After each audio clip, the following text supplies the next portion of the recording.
It has been more than 5 years since the release of Death Stranding, Hideo Kojima's ambitious, open-world Strand-type game that featured a whole lot of walking, talking, stalking, and sneaking as you attempt to reconnect the United States of America.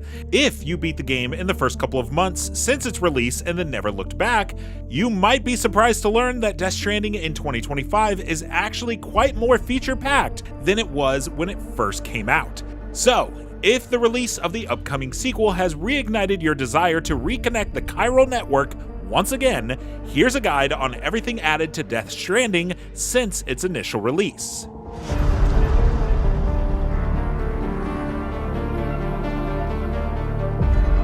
Technically, this isn't content that was added later since PC players had it from the beginning, but if you only played Death Stranding on console when it first came out and never touched it again, you missed out on a neat collaboration with Valve that brought the world of Half-Life to Death Stranding. You could equip Sam with Gordon Freeman's glasses, decorate his head with Valve's Valve, and there's even a headcrab hat. The rewards weren't just cosmetic either. Sam could find blueprints to fabricate a truck with the iconic Half-Life Lambda logo, and most substantially, he could even find gravity gloves that would allow him to pick up items from afar. In Death Stranding's first year, virtually all of the patches added to the game were very minor, with patch notes that didn't go into any specificity regarding what actually was changed. For example, version 1.01 added AVX judgment to CPU check at startup, stability improvements, and general bug fixes. Version 1.02 allowed you to set different key bindings on PC for getting on and off your vehicle, along with some more bug fixes. Version 1.03 added DLSS support for NVIDIA Ampere GPUs, and version 1.04 added Ultra Performance mode for DLSS 2.1, along with improved game stability. The first major update to Death Stranding came in the form of a crossover with CD Projekt Red's Cyberpunk 2077. The free update, exclusive to the PC and released back in December of 2020, added 6 brand new missions featuring characters and lore from Cyberpunk.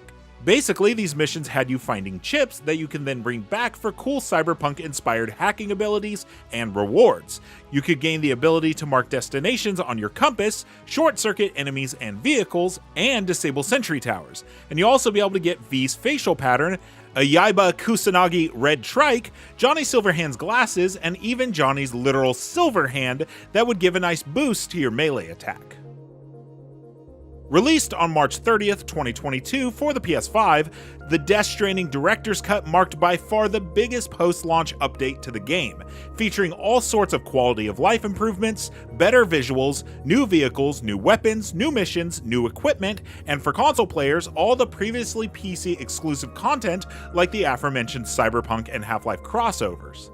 To dive into the specifics of everything that the Director's Cut added, let's start with the surface level stuff. The original Death Stranding released on the PS4, so the Director's Cut was largely positioned as an upgrade for players who wanted to play the game with the upgraded power of the PlayStation 5. As such, the Director's Cut definitely looks cleaner and sharper, with some especially noticeable improvement when it comes to the water effects. On PlayStation 5, you can now switch between performance mode with upscaled 4K resolution and a steady 60 frames per second, and quality mode with native 4K resolution and a targeted 60 frames per second that actually does a surprisingly good job of hitting that target all the way through. As far as the quality of life improvements go, the Director's Cut adds replayable boss battles, a floating carrier can now be taken with you on a zipline, dramatically improving their usefulness. There's a reverse trike transporter now that lets you carry cargo with a reverse trike, and you can even use strands to tie down cargo to your transports so they don't go careening everywhere if you take a fall. New weapons and equipment were added to the Director's Cut as well, with the most notable one probably being the cargo catapult. With this bad boy, you can load up a bunch of cargo into a pod, then launch it a great distance, which is super helpful when getting your cargo over small hills or across otherwise treacherous rivers. You can also build jump ramps for sick tricks with your reverse trike, or the brand new Roadster vehicle. You can make chiral bridges that only allow those with permission to cross over them. You can equip yourself with a new weapon called the Mazer Gun that shoots streams of continuous electricity that can short-circuit enemy mules and vehicles. You can also utilize a new buddy bot to help transport either yourself or your cargo, and you can even use new hand-to-hand combat techniques, like a dropkick, a crossbody splash, and more.